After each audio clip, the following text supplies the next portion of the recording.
Olá, meus amigos e minhas amigas do Cursinho JB. Aqui é o professor Jorge Batista, de Atualidades, para mais um de nossos encontros semanais. Hoje eu escolhi trabalhar para vocês um assunto dentro da questão humanitária. Nós vamos estudar aquela que é considerada mundialmente como a maior crise humanitária que afeta um país. Isso considerado pela ONU. Eu vou falar de uma guerra civil que começou no Iêmen a partir do ano de 2011, que se estende até o presente momento. O Iêmen é um país localizado no Oriente Médio, que sofre as consequências ainda da Primavera Árabe, um movimento começado no norte da África e que se estende ao Oriente Médio, movimento onde a população passou a exigir o fim da corrupção, o fim de governos ditatoriais, autoritários, que há décadas estavam no poder, pedindo também o fim dos privilégios, tá? A população jovem foi a maior responsável por liderar esses movimentos em países como Tunísia, Egito, Jordânia e também no Iêmen não foi diferente. Após essa revolução iniciada no país, estabeleceu-se uma forte instabilidade política naquela nação e, aproveitando-se dessa situação, uma etnia chamada Hutus passou a lutar contra as tropas do governo a fim de conquistar o poder. A situação de instabilidade foi tão forte que até mesmo a Al-Qaeda, aquela organização criada por Osama Bin Laden, que ficou mundialmente conhecida pelos atentados do 11 de setembro de 2001 no território norte-americano, ingressou nessa luta querendo conquistar o poder e conseguiu dominar boa parte do território do Iêmen. Também está envolvida a temida organização terrorista conhecida por Estado Islâmico, que combate ao lado da Al-Qaeda, ao lado dessa etnia xiita, Hutus, e contra as tropas do governo na intenção de conquistar o poder. O país está verdadeiramente dividido, com partes do território controlada por esses diferentes organismos. No mapa nós podemos ver uma parte azul, inclusive onde está a capital do país, chamada Sanaa, que está sob controle dessa etnia Hutus, que são xiitas, tanto a parte norte como a parte oeste do país, controlada por eles. Podemos perceber nessa outra parte ali, Al-Mukalla, que é a área controlada pela Al-Qaeda e seus aliados, bem como a parte em amarelo, que ainda está sob o controle de aliados do governo. A situação no Iêmen se agravou a partir da queda do seu presidente Abdul Saleh, que esteve no poder por 33 anos. No movimento da Primavera Árabe, ele veio a renunciar e fugiu para a Arábia Saudita, passando o Iêmen a ser governado por seu vice-presidente Hadi. A questão é que Hadi não contava com o apoio dos militares, como o ex-presidente Saleh contava, e era visto como fraco, pela população do Iêmen, particularmente por os Hutus e por essas organizações terroristas. A partir daí, elas se aproveitaram da situação para dar início a um combate dentro do território do Iêmen a fim de conquistar o poder, enfrentando as tropas do governo. Vendo a situação tornar-se insustentável, o agora presidente Hadi foge para o sul do país e passa a governar a partir de Aden, uma cidade lá no sul, praticamente no sudoeste do país, com o apoio de apenas parte das tropas do exército, ou melhor dizendo, das Forças Armadas do Iêmen. Enquanto isso, os Hutus se fortalecem, passam a dominar a capital e a maior parte da porção norte e oeste do país. Como eu já havia dito, a Al-Qaeda e Estado Islâmico também ingressaram nesse conflito, buscando controlar territórios que consideram vitais para seu interesse dentro do Iêmen. As tropas do governo pedem ajuda internacional e a Arábia Saudita entra nesse conflito em favor do governo, das tropas do governo, visto que esse conflito despertou o interesse de duas potências regionais do Oriente Médio. Estou me referindo a Irã e Arábia Saudita. O Irã, país de maioria xiita, que tenta exportar para países vizinhos o seu modo de governo, marcado por uma república teologista, onde a maior autoridade, Ayatollah Khamenei, sucedeu o Ayatollah Khomeini, que liderou a Revolução Islâmica no Irã em 1979, derrubando o Shah Reza Pahlavi do poder. É interesse do Irã exportar esse modo de governo para países vizinhos e, evidentemente, Quanto mais países governados por xiitas, melhor para os interesses iranianos. Evidentemente que a Arábia Saudita, um país sunita, é contra a ascensão de xiitas ao poder e que aumente a quantidade de países controlados por esse grupo, por esse segmento do islamismo. Entrou na guerra tentando dar apoio às tropas do governo. A Arábia Saudita lidera uma coalizão que tem apoio de países como Estados Unidos, França e Inglaterra, que tenta evitar que os Houthis xiitas conquistem o poder do Iêmen. Querem, na verdade, fazer com que o país volte ou que permaneça governado por seu líder oficial, que é o presidente Hadi. A situação tornou-se tão caótica dentro do Iêmen que aqui eu trouxe para vocês alguns dados de como a população daquele país está vivendo. Esse conflito dentro do Iêmen já provocou o deslocamento de mais de 3 milhões de pessoas que fogem de uma área para outra dentro do limite do país, tentando manter a vida, fugindo da Al-Qaeda, fugindo do Estado Islâmico. Quem é sunita foge de encontro com tropas Houthis, que são xiitas. Por sua vez, os xiitas se protegem das tropas do governo, que são sunitas. Nesse emaranhado, quem acaba sofrendo são civis e pessoas inocentes, como crianças, que não tem nada a ver com os interesses políticos dessas etnias. Aqui tem um número interessante. O país, que tem quase 27 milhões de habitantes, tem nada mais, nada menos que 3 milhões de pessoas deslocando-se de uma área para outra. Mais de 1 milhão de pessoas portando cólera e cerca de 7 milhões de habitantes à beira da fome. Só conseguem se alimentar com a ajuda humanitária.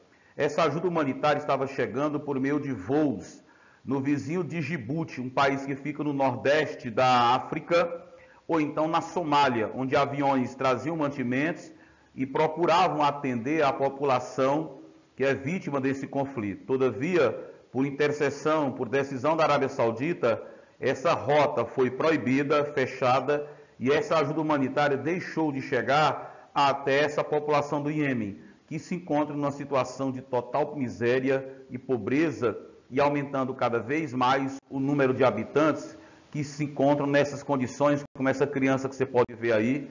Não só crianças, mas adultos também são afetados por essa crise dentro daquele país. Então, nós podemos dizer que a crise no Iêmen é consequência de um fracasso na transição de um governo ditatorial de Abdullah Saleh para um governo democrático. A população, bem como as Forças Armadas, não confiavam na competência do novo presidente Hadi. Então, já que existia esse interesse dos Houthis de separar-se ou de dominar politicamente o país, eles se aproveitaram da condição, do momento, para tentar alcançar esse objetivo. Os Houthis alegam que, historicamente, por o Iêmen ter sempre sido governado por sunitas, eles foram esquecidos e jogados à própria sorte, foram marginalizados. Então era hora de retomar o poder e de refazer, de consertar essa grande injustiça que sempre existiu contra eles dentro do Iêmen. Então, os rebeldes que hoje já controlam toda aquela parte norte e a parte oeste do país, estão agora prestes a dominar o último reduto controlado pelo governo no norte do país. Uma cidade extremamente rica em petróleo e que até agora estava à mercê, melhor dizendo, estava afastada, fora, desde 2014, desse conflito. Uma área extremamente rica em petróleo, Mabir. O temor agora das autoridades do Iêmen é que essa área caia nas mãos dos Houthis, que vão controlar uma grande quantidade de petróleo, aumentando sua força e podendo até arrecadar mais dinheiro com a venda do petróleo no mercado negro, no câmbio negro, tá? Então os rebeldes estão aumentando cada vez mais a área de controle dentro do país. Por sua vez, as tropas do governo estão recuando diante dessa situação. A grande importância do Iêmen não é nem tanto por suas riquezas de hidrocarbonetos. A questão desse país é, sem sombra de dúvida, a sua posição, a sua localização geográfica, que é extremamente importante. A região onde está o Iêmen é conhecida como o Estreito, a região onde mais se passam navios carregados de petróleo, tá?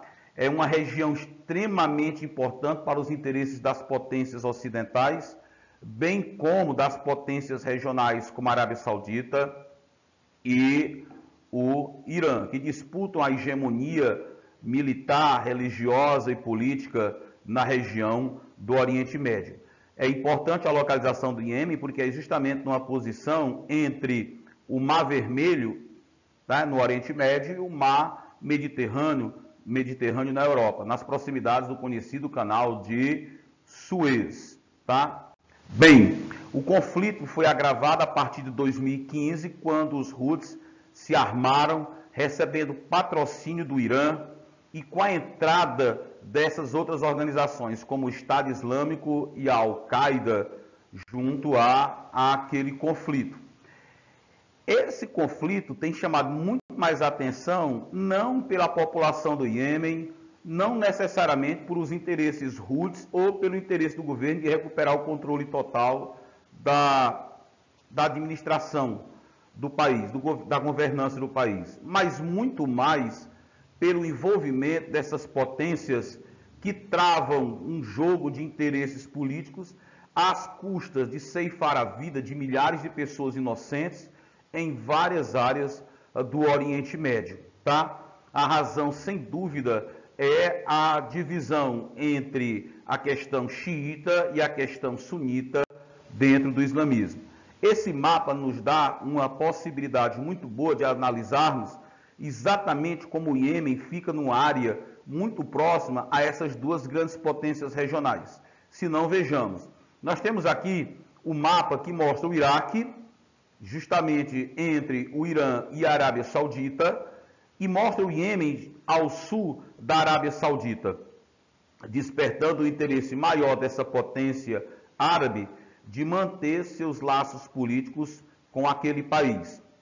O Irã é acusado de fomentar, de dar dinheiro, de dar armas, de incentivar os xiitas do Iêmen a perseguir e matar sunitas e tentar alcançar o poder a qualquer custo. Evidentemente que o Irã nega o envolvimento do conflito. Por sua vez, lembra que essas acusações partem da Arábia Saudita. A Arábia Saudita, abertamente, com o apoio dos Estados Unidos, da França, da Inglaterra, mantém seus interesses por meio de bombardeios diários contra as posições Houthis, contra também a Al-Qaeda e contra o Estado Islâmico dentro do Iêmen. O reino já cortou laços com o Irã, diplomaticamente a Arábia Saudita cortou seus laços com o Irã, indignada com a possível intervenção e participação do Irã nesse conflito, ok? Pois bem, aqui algumas indagações que ajudam bem a minimizar, detalhar a maior quantidade de conhecimento possível a respeito desse conflito. Por que a Arábia Saudita e Irã não se entendem? Evidentemente porque desde 1979, quando o Irã se tornou uma república teologista, sobre o conhecimento, as regras, a interpretação do Alcorão feita pelos xiitas, que a Arábia Saudita cortou laços com o Irã e vem disputando cada vez mais a hegemonia, e cada um deles tenta exportar o seu modelo religioso e de governância para países vizinhos. A situação piorou muito quando, em 2003, os Estados Unidos invadiram o Iraque, derrubaram do poder o sunita Saddam Hussein, que era um aliado árabe, tá? E que historicamente era um grande inimigo do Irã. Com isso, a situação ficou ainda mais delicada na região do Oriente Médio. Bem, em 2011, aconteceram os movimentos de Primavera Árabe, os levantes da Primavera Árabe, que gerou ainda mais instabilidade diante da insatisfação da população com seus governantes. Os críticos, aqueles que falam do Irã, que acusam o Irã de ter um projeto de enriquecimento de urânio com finalidade não pacífica, diz que o Irã está tentando implantar o caos e aumentar sua influência a qualquer custo naquela região. Então, quanto mais se vê a derrocada de líderes sunitas naquela área, mais a Arábia Saudita se incomoda, apesar de historicamente ser uma grande aliada dos Estados Unidos. E essa aliança, essa proximidade da Arábia Saudita com os Estados Unidos se fez mais forte a partir de 1979, quando os Estados Unidos, entre aspas, perdeu o controle sobre o Irã, pois o presidente iraniano era o último imperador, o Shah Reza Pahlavi, era um grande aliado dos Estados Unidos. Com a Revolução Islâmica no Irã e a ascensão dos xiitas ao poder, os Estados Unidos procurou da Arábia Saudita o seu grande aliado na região do Oriente Médio. Então, a batalha entre esses países só tem crescido cada vez mais. Quais são os aliados que cada um deles possui naquela região? Pois bem, a Arábia Saudita tem o apoio dos Emirados Árabes Unidos, do Bahrein, do Egito e da Jordânia. O Irã, por sua vez, não está sozinho. Ele tem o apoio da Síria, de Bashar al-Assad, tem o apoio de um conhecido grupo xiita libanês chamado de Hezbollah. O Hezbollah é um grupo xiita criado em 1982, quando Israel invadiu o sul do Líbano. Um dos objetivos do Hezbollah é a destruição de Israel, tá? Também existem os interesses de grupos como o Hamas, que está agora guerreando contra Israel naquela questão de acesso a judeus a moradias palestinas em Jerusalém Oriental. Então a situação é muito mais além do que a gente tem conhecimento de apenas um conflito pelo poder político dentro do Irã. Então essa guerra é meio que uma guerra por procuração. Não há um conflito direto Irã-Arábia Saudita. Eles estão atuando indiretamente. O Irã, ele dá dinheiro, ele banca por meio da entrega de armas os rebeldes em diversos países. Na Síria, no Iraque, também no Catar, eles estão com interesses nessa guerra do Iêmen, e em qualquer lugar que os interesses iranianos estejam vindouros, sejam realmente mais fortes, o Irã banca, e o país ganha muito dinheiro com a exportação do petróleo. Apesar de alguns anos, sua economia vem sendo esmagada por conta de sanções econômicas impostas pelos Estados Unidos e pela União Europeia, por conta de um projeto de enriquecimento de urânio que o Irã possui, que será tema de uma futura aula nossa. Os americanos, desde 79, são chamados pelo Irã de o anticristo do Ocidente. Os Estados Unidos fazem diversas acusações contra o Irã, inclusive de ter patrocinado um atentado terrorista contra uma grande refinaria de petróleo saudita, tá, em 2019, quando um míssil atinge a maior refinaria de petróleo da Arábia Saudita, e estilhaços desse míssil mostra que ele foi produzido, ele é de origem iraniana. O Irã não atacou a Arábia Saudita, não atacou essa refinaria de petróleo da Arábia Saudita, mas forneceu arma aos rebeldes Houthis, que assumiram a autoria do atentado contra a refinaria de petróleo da Arábia Saudita por conta do apoio saudita ao governo, tá, de Hadi no Iêmen. O Irã nega. Para vocês terem uma ideia, aqui a gente tem um pequeno esboço das consequências desse ataque feito pelos Houthis ao território da Arábia Saudita. Para você ter ideia, essa refinaria dentro da Arábia Saudita era responsável por 50% da produção saudita diária de petróleo, que corresponde a 5% da produção mundial. Isso afetou muito, tá, a produção petrolífera diária da Arábia Saudita. Em novembro de 2020, a Arábia Saudita fez uma proposta de um cessar-fogo aos Houthis, pedindo a intervenção da Organização das Nações Unidas para tentar acabar com o conflito, buscar uma forma que fosse interessante para as duas partes. Todavia, a proposta feita, nas condições feitas pela Arábia Saudita, não agradaram aos Houthis, até porque os Houthis não têm interesse em parar o conflito, porque eles estão avançando cada vez mais e já estão na iminência de dominar uma grande área rica em petróleo do Iêmen, localizada no norte do país. Segundo os sauditas, eles já estão há 2 anos sem bombardear necessariamente posições dos Houthis. Estão apenas defendendo os territórios que ainda estão controlados por tropas do governo. Mesmo diante dessa tentativa de paz por conta da Arábia Saudita, os Houthis permanecem atacando e tentando ganhar mais território dentro do Iêmen.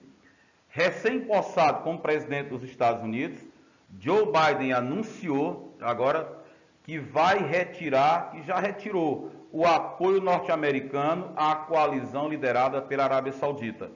Joe Biden disse que não mais vai vender armas à Arábia Saudita e aos seus apoiadores para tentar diminuir os efeitos dessa guerra. Então, essa decisão norte-americana certamente vai enfraquecer a coalizão e vai fortalecer o interesse saudita de tentar buscar um cessar-fogo, tá? Ou até um acordo de paz.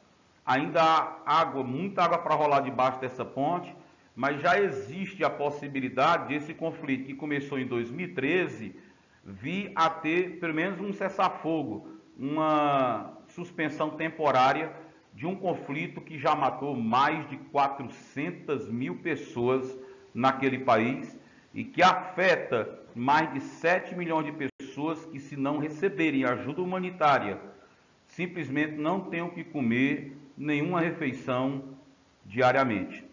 Bem, galera, um grande abraço, era o tema do momento, era um dos temas que a gente queria abordar. Fique esperto, um forte abraço e até a nossa próxima aula, ok? Tchau!